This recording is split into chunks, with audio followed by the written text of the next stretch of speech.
Hi everyone, for tonight's Nightcap and review, I'm having an adult beverage on the rocks.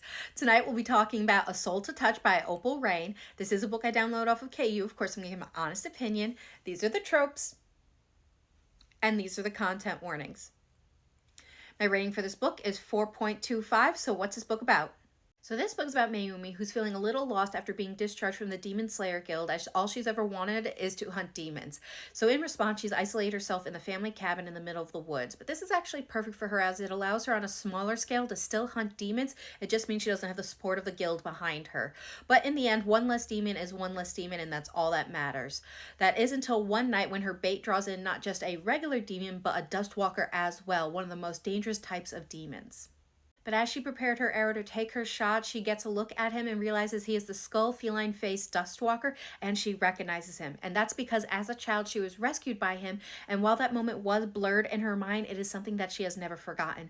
However, it wasn't just her impacted by this moment, but Kitty as well, who would keep watch over her whenever he was nearby. But after suffering a horrible injury at the hands of the Demon King that damaged his skull to the point where his life is now shortened, he can think of no better way of spending his remaining days than watching over the girl, now woman, who has meant so much to him. But when he made this choice, he never imagined that he would reveal himself, or that she would befriend him, or would in fact desire him. With his life shortened, he can think of nothing better than spending his days watching over her and spending time with this fiery woman that he wishes he could make his bride, but he would never doom her to his fate. So what are my thoughts? Again, I'm giving this a 4.25. I am really enjoying the Dustwalker series. This is book 3 in the series.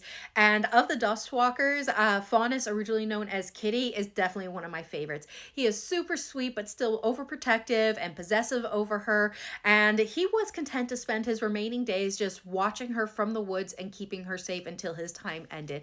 And then the thoughts that was going through his brain, just how elated he was that when he revealed himself, that she was just welcoming towards him and wanting to be his friend. Like, he was just dumbfounded and just so happy to have that, and he would have been happy just watching her and keeping an eye on her from inside the cabin. But when things progressed, something he never even thought was possible, and figured out that she desired him, sweet, hot, and oh my god, so spicy. Like, he's definitely my favorite.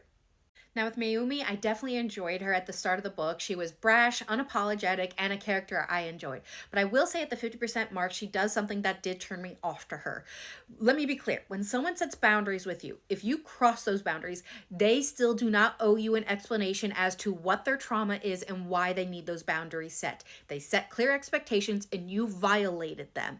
And what I mean is that Faunus verbally told her to not touch a part of his skull, the part with the crack, because it hurt. And anytime she would reach to touch it, he would move her hand. So verbally and non-verbally, he set a boundary to not do it. She did it while he was sleeping. His fight or flight response kicked in, and he fought back. And the way she treated him, like, you need to tell me why that you're responding this way, because I'm not going to be anyone's punching bag. When up to that point, he hadn't done anything. You broke his boundary, and he responded out of fear. He still does not owe you an explanation, and just how she responded to the whole situation that she caused turned me off to her.